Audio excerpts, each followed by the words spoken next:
다문화 가정 학부모를 위한 한국 교육 제도와 진학 정보. 15년 전 한국인 남편과 재혼해 베트남에서 한국으로 이주한 T에는 중학교에 진학한 아들 재혁과 베트남에서 한국의 학교로 편입한 딸 효경이 있는데요. 최근 두 자녀의 교육 때문에 고민이 생겼다고 합니다. 어떤 고민인지 같이 들어볼까요? 네, 잠시 들어가도 되니? 네. 재혁아, 공부하고 있었니? 네. 다음 주가 기말고사라 시험 공부하고 있어요. 그래? 엄마가 뭐 도와줄 건 없니? 괜찮아요. 이제 중학생이니 잘 안 돼도 스스로 해보려고요. 그럼 공부 열심히 해. 엄마는 나가볼게. 네.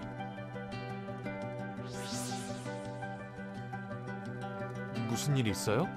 재혁이가 무슨 말썽이라도 피웠나요? 아니요.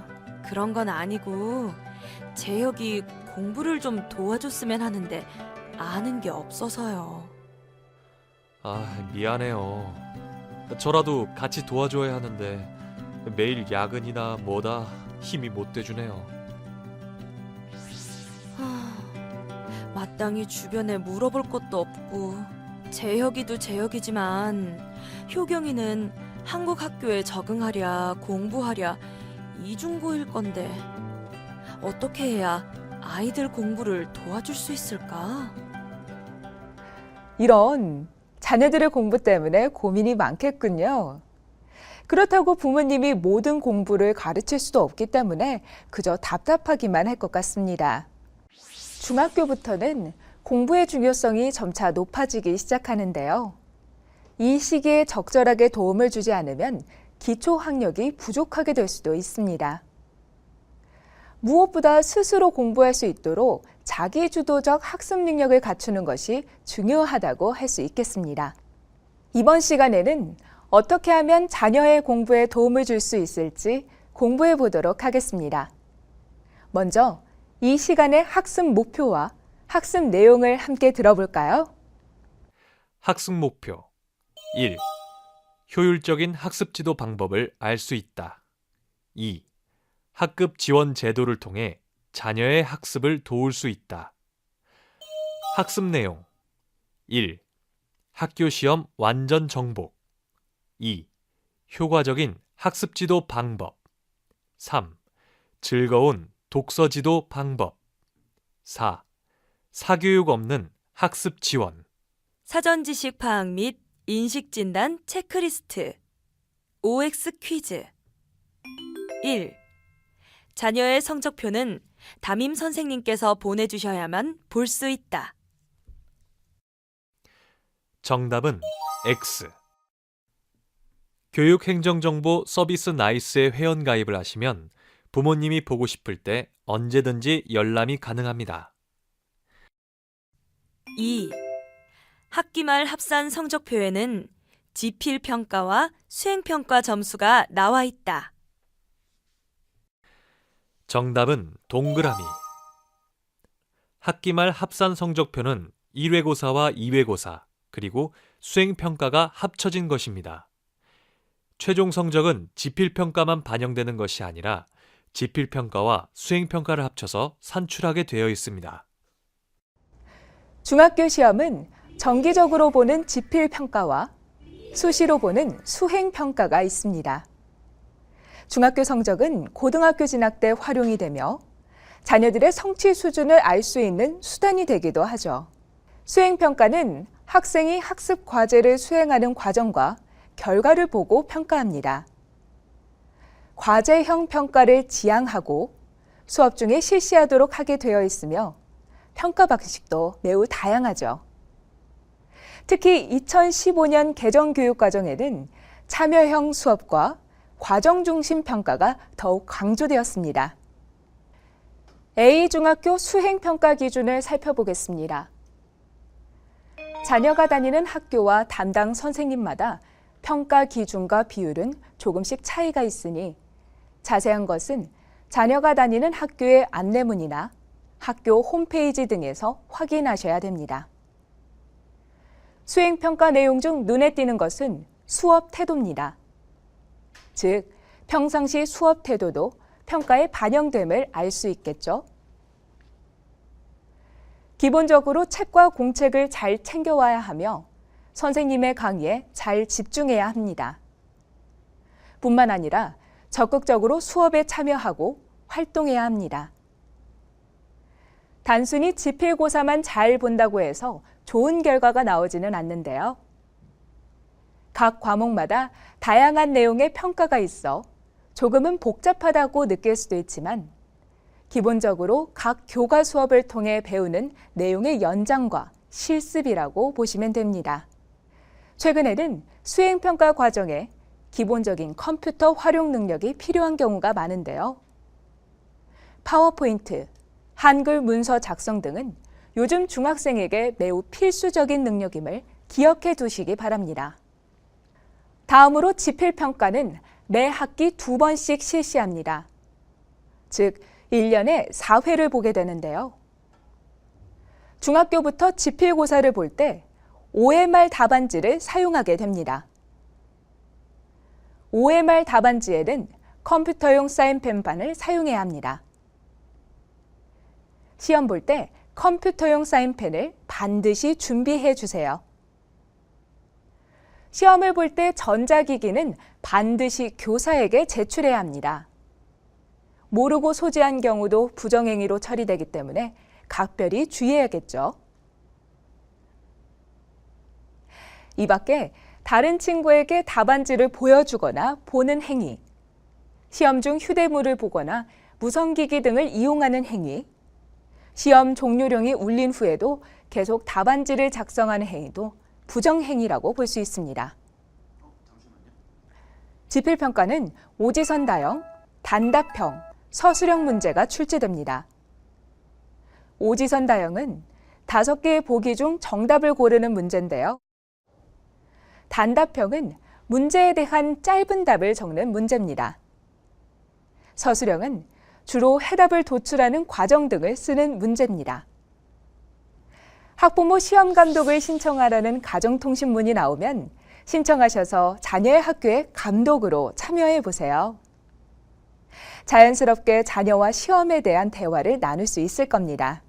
그런데 중학교에는 자유학기제 또는 자유학년제로 인하여 지필고사를 안 보는 학기 또는 학년이 있을 수도 있습니다.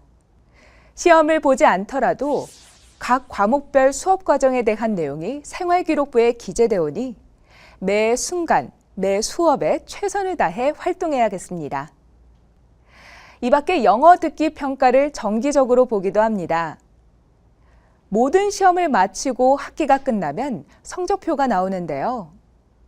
이 성적표로 각 과목의 성취도를 확인해 자녀가 부족한 과목이 어떤 과목인지 확인하고 더욱 보충할 수 있도록 해야 합니다.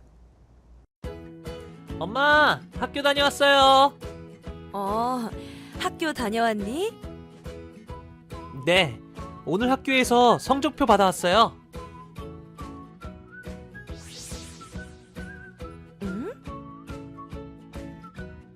지필평가, 수행평가? 원점수는 뭐고 표준 편차는 뭐지? 재혁아, 이 성적표 어떻게 보는 거니? 저도 잘 모르겠어요. 친구들은 성취도가 높으면 좋은 거라고 하던데요. 여보, 재혁이가 성적표를 가져왔는데 이게 뭔지 좀 봐주세요.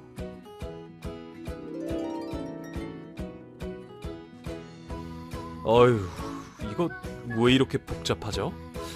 제가 학교 다닐 때랑 너무 다른데요. 그때는 점수랑 등수만 나왔었는데 이것저것 많이 적힌 거 보니 다 의미가 있는 것 같은데 어떻게 보는지 알아야 거기에 맞춰서 지도도 해줄 건데 참 난감하네요. 아, 그러게요. 일단 내일 회사에 가서 동료들에게 한번 물어볼게요. 중학교 성적은 예전과는 다르게 등수를 기록하지 않습니다. 대신 자녀의 학업 성취도를 볼 수 있는 다양한 지표들이 기록되는데요. 때문에 성적표가 조금 복잡해지기도 했습니다.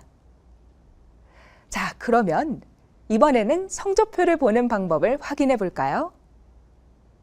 먼저 각 과목마다 지필평가와 수행평가로 구분되는 것을 알 수 있고요. 지필평가는 중간고사, 기말고사의 점수이며 수행평가는 각 평가 항목마다 점수가 주어집니다. 이 점수를 반영 비율에 맞게 100점 만점으로 변환한 것이 합계인데요.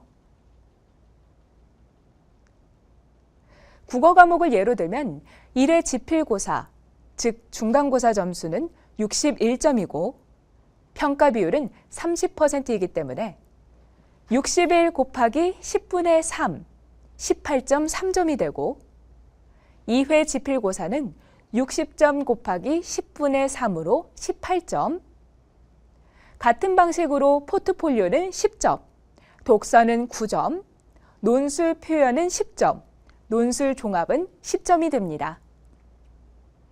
이 점수를 합한 점수가 그 과목의 점수가 되고 재혁이 같은 경우에는 75.3점이 되는 거죠. 성취도는 점수에 따라 A, B, C, D, E 등급으로 나눈 것이고 상대적 평가가 아니라 절대적 평가입니다.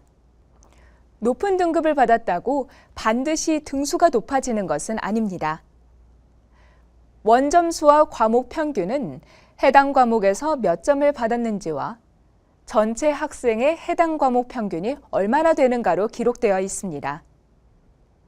표준 편차는 해당 평균 점수에 얼마나 넓게 학생들이 분포되어 있는지를 나타내는 수치인데요. 국어의 경우 평균인 75.5점에서 플러스 마이너스 14.9점인 90.4점과 60.6점 사이에 많은 학생들이 분포되어 있다는 뜻입니다. 이 경우 90.4점을 넘는다면 다른 학생과 비교했을 때 국어 과목을 잘했다라고 볼 수 있겠습니다. 재혁이의 경우 전체적인 점수가 평균 점수에 근접해 있기 때문에 중간 정도의 성적으로 보면 되고요. 수행평가에 비해 지필고사 점수가 아주 나쁘기 때문에 공부하는 방법을 조금만 더 가르치면 성적이 많이 오를 것으로 보입니다. 그렇다면 중학교에서는 어떻게 공부를 하는 것이 좋을까요? 중학교부터는 무엇보다 스스로 공부할 수 있는 자기주도적 학습 능력을 갖추는 것이 무엇보다 중요합니다. 이 시기 부모는 자녀를 어떻게 도와줄 수 있을까요? 자녀의 공부를 돕기 위해서는 다음의 3가지를 반드시 기억해 주세요. 첫째, 공부를 하기 위한 동기 유발이 필요하다. 둘째, 거창한 목표보다 현실적인 목표를 세우는 것이 좋다. 셋째, 계획을 세우고 실천하는 버릇을 들인다. 먼저 동기 유발이 일어나야 공부를 즐겁게 할 수 있습니다. 동기 유발은 외부와 내부에서 일어나는데요. 가장 좋은 것은 내부에서 일어나 스스로 공부해야겠다라는 결심을 갖게 되는 겁니다. 하지만 자녀가 공부에 대해 생각이 없을 경우 부모가 외부에서 동기 유발을 도와줘야 되는데요.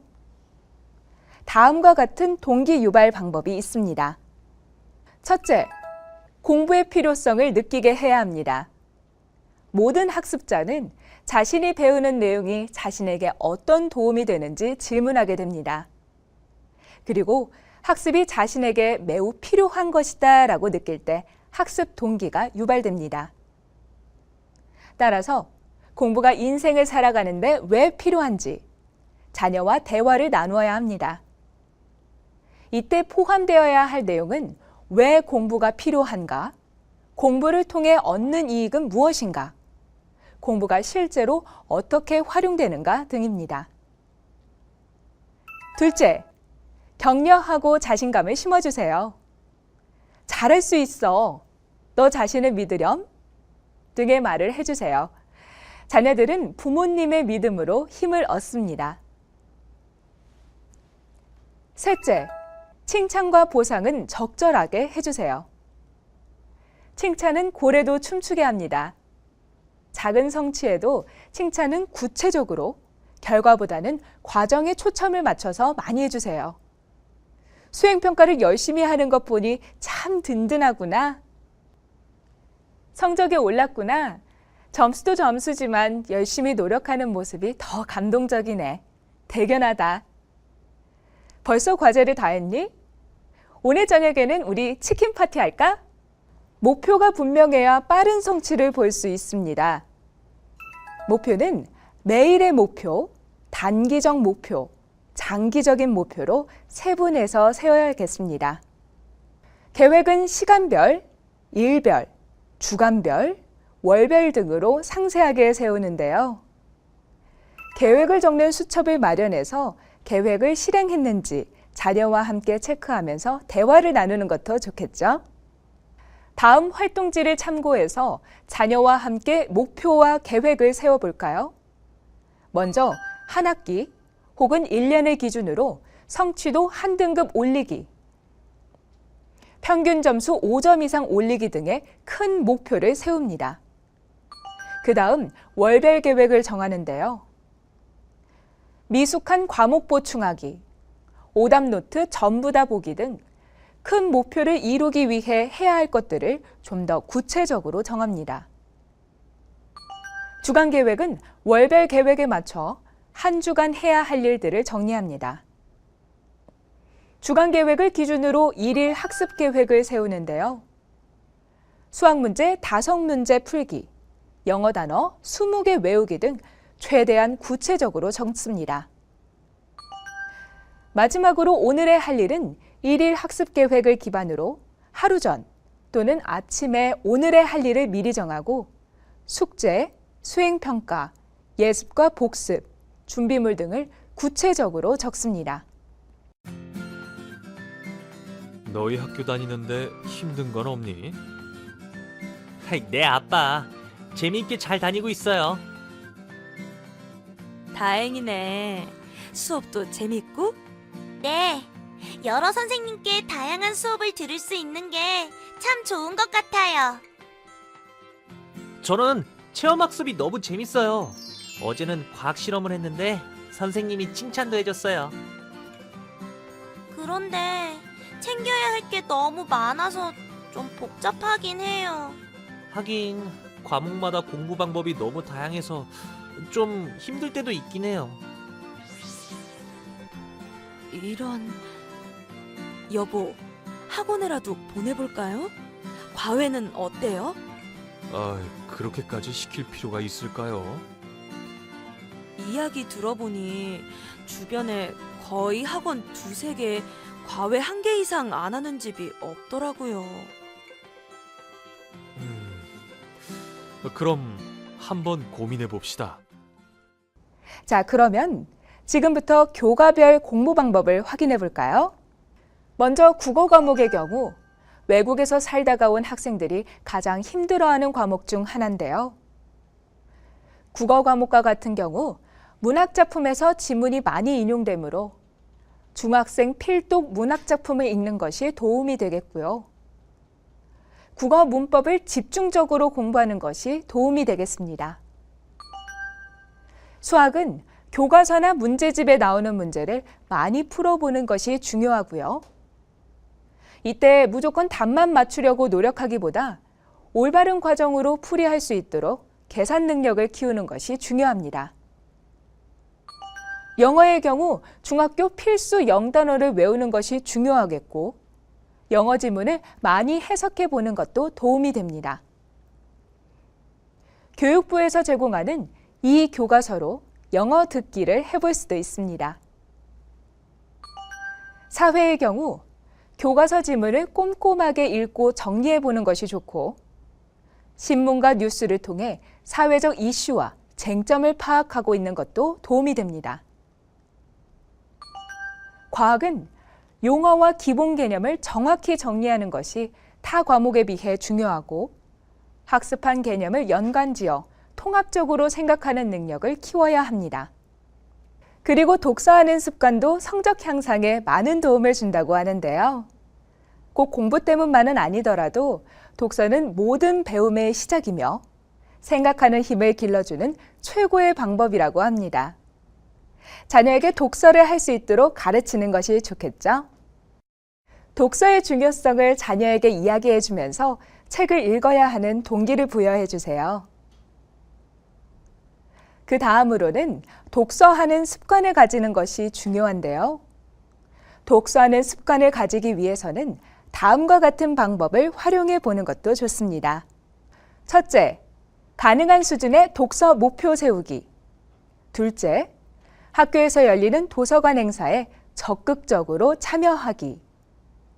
셋째, 지역 도서관에서 함께 책 빌려보기. 넷째, 일주일에 1시간 이상 정해진 시간에 독서하기.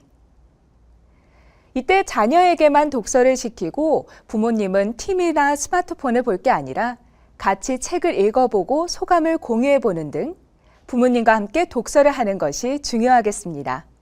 다음으로는 독서 기록장을 작성해서 담임 선생님께 제출하게 하세요. 담임 선생님은 생활기록부에 학생의 독서 활동 상황을 기록해주게 되어 있습니다. 독서 활동은 특수목적 고등학교에 지원한 경우 면접 과정에서 면접관이 질문을 할 수도 있는데요. 독서 활동 상황에 한 권도 없는 것보다는 여러 권이 적혀 있는 것이 훨씬 좋겠죠? 다양한 분야의 책을 읽는 것이 중요합니다. 편식이 나쁘듯 편독도 좋지 않습니다. 다양한 분야의 책을 통해 다양한 삶을 이해하고 간접 경험을 키우는 것이 필요한데요. 이때 무조건 부모님의 의사대로 책을 골라주기보다는 자녀의 취향에 맞춰 독서를 하는 것이 좋고 중3부터는 자신의 진로와 관련 있는 책을 찾아 읽어보는 것도 좋습니다. 한국의 사교육은 세계적으로 유명한데요. 이는 자녀를 학원에 보내서 더 많이 교육해야 한다는 부모의 욕심 때문이기도 합니다. 하지만 학원에 간다고 해서 성적이 꼭 오르는 것은 아닙니다. 중요한 것은 자기 스스로 공부할 수 있는 능력을 키워주는 것이겠죠. 무리한 학습은 학습의 흥미를 떨어뜨릴 수도 있습니다. 우선 교과서를 꼼꼼하게 읽고 풀어보는 것이 가장 중요합니다. 수학과 같은 경우는 현재 수준을 파악하는 것이 필요한데요. 초등학교 단계부터 수업 결손이 일어났을 수도 있습니다.